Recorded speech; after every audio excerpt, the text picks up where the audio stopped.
Bonjour. Alors j'espérais que le week-end nous permettrait de naviguer et de prendre quelques beaux poissons, mais encore une fois, la mer en a décidé autrement et au large c'était vraiment de trop mauvaises conditions. Donc je n'ai pas pu réaliser de belles prises avec mon petit système. Donc ce que je vais faire, c'est que je vais vous montrer comment je le fabrique et puis en espérant que les prises viendront pas trop tard, parce qu'on commence à bien avoir envie d'aller sur l'eau, même si j'ai fait une toute petite sortie tout à fait au bord qui n'a pas donné grand chose. On voudrait bien que les choses sérieuses commencent. Bon, alors on va voir le bricolage. Alors nous allons commencer par les ingrédients qu'il va nous falloir. Pour commencer, le monofilament que je vais utiliser, ça sera du fluorocarbone en 50 livres, sachant que sur ma canne, j'ai un ensemble en 30 livres, donc ça sera plus résistant.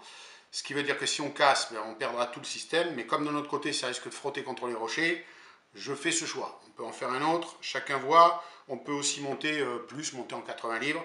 J'ai fait le choix du 50 livres, 63 centièmes. Ça n'est pas mal. Ensuite, on va y mettre un hameçon. Il faut des hameçons un peu longues. Moi, j'ai opté pour ceci, des VMC 92-55. Là, du 5-0 et du 7-0, j'ai trouvé que le 5-0 était un peu petit. Il faudrait même que je trouve un peu plus gros que celui-là, un peu plus long, pour certaines crevettes. Ça serait plutôt 7-9 que 5-7. Des hameçons forts de fer, parce qu'on est quand même en mer, on attaque de gros poissons. On peut avoir de mauvaises surprises. Donc il ne faut pas opter pour des hameçons type brochet, qui peuvent être de grandes dimensions, mais fins de fer. Il faut quand même du costaud. Voilà pour l'hameçon principal. Pour l'hameçon secondaire sur assist, j'ai installé, alors c'est un peu gros, mais bon, ça va, on peut aussi opter pour ça, un decoy en 3-0, le Pike, alors il est vendu sous une autre référence aussi. Voilà, un hameçon un peu refermé, comme celui-là. C'est bien, moi je préfère avoir des hameçons un peu grands, un peu costauds. De toute façon, il va être caché dans la crevette de tout ça. On attaque quand même des poissons qui peuvent être assez puissants. Il faut quand même que ça prenne bien dans la gueule. Je trouve souvent les assists des Inchiku ou des Ténia un peu trop petits. Donc là, c'est le 3-0 de Koi Pike. L'assist, je le fais avec du suffixe. Il n'est pas si facile que ça à trouver, mais je le trouve bien souple. Il est bien souple. Là, c'est très costaud, c'est du 140 livres. Alors, je ne sais plus qu'il en faut. Mais bon, on peut avoir des poissons qui ont des dents un peu tranchantes. Et ça résiste bien. Et c'est assez facile à faire les nœuds. On peut prendre du Varivas aussi. Mais celui-là est plus souple. Donc le suffixe pour l'assist. Ensuite, le plomb va être fixé par une agrafe. Donc j'utilise ce type d'agrafe rapide. Parce que ça permet très facilement de changer de plomb. Et parce que c'est court. Donc ça va se situer juste en dessous de l'hameçon. Voilà, et on aura donc facilement la possibilité de les faire. On peut mettre d'autres types d'agrafes. Moi, j'emploie celle-là. Ensuite, il nous faut des sleeves, donc des tubes de sertissage en aluminium. J'en mettrai deux parce qu'ils sont courts. Bon, si on les a plus longs, il faut qu'ils soient adaptés naturellement. Là, ça va bien avec ce diamètre. Ça sert correctement. Ensuite, il va nous falloir l'habillage, je dirais, de Madaï. Donc, une jupe comme ça avec des filaments en silicone. Alors, soit on l'a de cette manière-là et on rajoute cette partie-là qui est plus longue, hein, soit on la trouve toute faite. Aujourd'hui, on va en employer une toute faite qui est ici. Voilà. On va mettre celle-là, tout est dedans, il y a les petits filaments et le tentacule un peu plus long. Donc il faut ça. Ensuite, de façon très facultative, du tube silicone en 2 mm intérieur. Bon, on en coupera un petit morceau, mais on peut s'en dispenser. Et puis aussi, de façon très facultative, un petit Starlight que je vais mettre au-dessus. Et puis ce qui manque à tout ça, c'est un anneau soudé qu'on mettra en haut de la partie du bas de ligne, puisqu'on va mettre en 50 livres, on va mettre à peu près 40 ou 50 cm. Et au-dessus, un hameçon, un anneau soudé qu'on pourra relier à l'anneau brisé qui lui-même est relié à l'anneau soudé du bas de ligne monté sur la canne qui est en 30 centièmes, puisqu'on peut à partir de ce niveau-là mettre un slow jig ou un inchiku. Voilà pour les ingrédients. Il faudra aussi un peu quelques outils, hein, pince coupante, ciseaux, enfin ce qu'on veut. Voilà.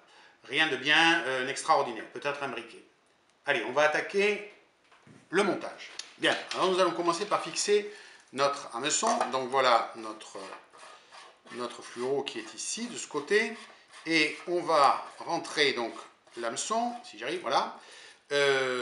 Donc ici ça sera le haut, là ça sera le bas. Je veux que mon hameçon soit la pointe en bas. Donc je vais le rentrer comme ceci. D'accord? Et on va faire un nœud qui est le nœud qu'on utilise pour le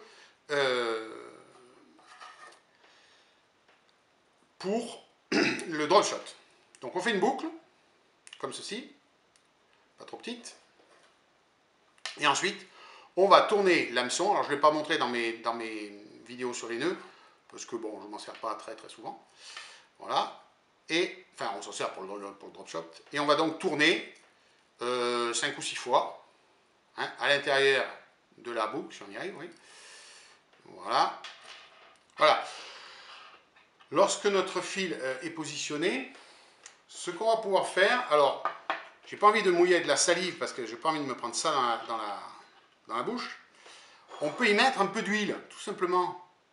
De l'huile de cuisine, hein. Voilà. Et ça va permettre de bien faire glisser le nœud. Petite astuce. Alors, ce que je souhaite obtenir, c'est d'avoir le plomb le plus près possible de mon hameçon ici. Plus près possible. Puisque pour imiter un ténia, il devrait carrément être moulé dedans. Donc, je me suis dit, au lieu de faire un nœud qui va toujours nous prendre un peu de place, je vais passer par un sleeve qui va venir au-dessus. Je vais faire juste une boucle comme ça, le fil, et on va sleever au-dessus de l'hameçon, de l'autre côté, les deux brins. Pour cela, il faut glisser ici, sleeve, et pour glisser les sleeves, il faut couper notre fluoro. Alors, on va le faire maintenant. Alors, voici ici notre boucle de fluoro qui emprisonne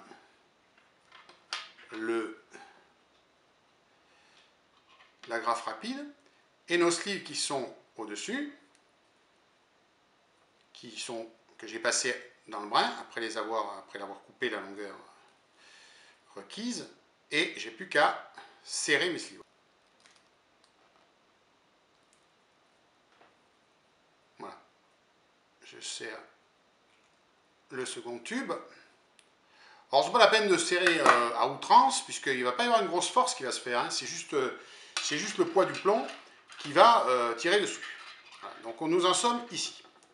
Maintenant, nous allons couper le brin excédentaire, celui qui était vers le bas, et nous allons continuer le montage. Voilà, alors j'ai glissé ici, j'ai coupé le fil excédentaire, j'ai glissé un petit morceau de tube silicone à peine plus long que mes deux sleeves, et je vais le rentrer en force autour des sleeves. Alors, c'est facultatif, l'idée c'est de mieux assurer la tenue du tube silicone qu'on va mettre après de nos petits filaments Madai. Comme ça sera silicone sur silicone. Alors, j'ai rentré le haut du bas de ligne au milieu des filaments silicone. On fait coulisser le tout et on va le faire rentrer en force sur la gaine en silicone qu'on a déjà mise. C'est encore plus dur évidemment que de le rentrer directement sur les sleeves, mais bon, on y arrive, on doit y arriver.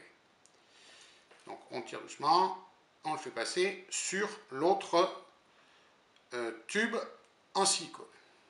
Voilà. Donc ça dissimule bien tout le système et ça donne ceci une fois terminé. On voit que la tache du plomb a pratiquement disparu dessous, mais on va facilement pouvoir ajouter ce plomb, comme ceci. Il suffit de ressortir notre agrafe et de glisser notre plomb dans les anneaux. Désormais, ça donne ça. Voilà.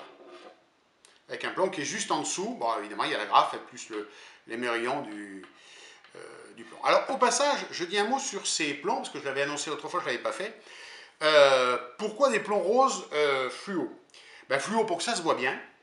Et puis, rose parce que, en fait, les couleurs disparaissent au fur et à mesure qu'on descend dans la couche d'eau, et que donc l'épaisseur d'eau filtre les rayons lumineux du soleil. Et la couleur qui disparaît en dernier, c'est le rose. C'est la raison pour laquelle les jigs, quand on pêche au jig, les jigs roses ou rose-vert fonctionnent bien. Parce que ce sont les dernières couleurs, mais le rose, c'est la dernière couleur qui disparaît dans l'eau. Donc j'ai choisi le rose, fluo pour qu'il soit plus lumineux, et recouvert d'un vernis dur, type vernis carrosserie. Et voilà ce que ça va donner. Alors maintenant, il va nous manquer plus que deux éléments. Il va nous manquer, ça c'est assez facile, hein, le petit starlight que j'ajoute au-dessus, facilement on sort sa gaine, on rentre sa gaine ici, c'est tout à fait facultatif. Hein. Et donc au-dessus de notre jupe silicone, on pourra insérer ce petit starlight et le casser au moment de pêcher. Ça rajoutera donc un stimulus visuel. Et maintenant, nous allons attacher notre assist qui va directement être fixé sur l'anneau de l'hameçon. Voilà, donc on a monté notre assist avec un simple nœud d'hameçon à palette. On va le rentrer, on va régler sa longueur, pour qu'il soit un peu plus long. Celui-là va sortir dans les pattes, celui-là va dans la tête. On va attacher notre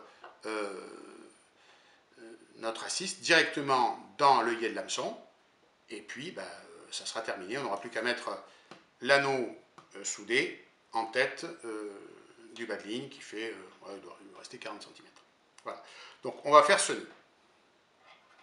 Alors, voici le montage terminé. Le nœud, les palettes. J'ai fait un peu long finalement, mais c'est pas grave. Voilà, un nœud simple, hein, raccordé directement à l'anneau de l'hameçon, avec notre petit plomb bien coloré au milieu des petits tentacules. Une belle crevette ici, un hameçon là, un hameçon de l'autre côté, de la ligature, on peut faire très bien une boucle comme ça, puis ligaturer bien la bestiole avec du fil élastique. Notre petit starlight ici, et de l'autre côté, un anneau soudé, attaché solidement. Et voilà, ce système-là pourra se monter au bout de notre montage de câble. Voilà pour le petit système. Si vous voulez vous amuser à le reproduire, après on peut rajouter des choses, avoir d'autres idées. Hein. C'est fait pour ça. C'est fait pour ça le bricolage. On monte son bricolage, quelqu'un a une autre idée, il rajoute quelque chose. Et bon, c'est ce qui est amusant. C'est quand même un côté ludique de la pêche. Voilà, voilà.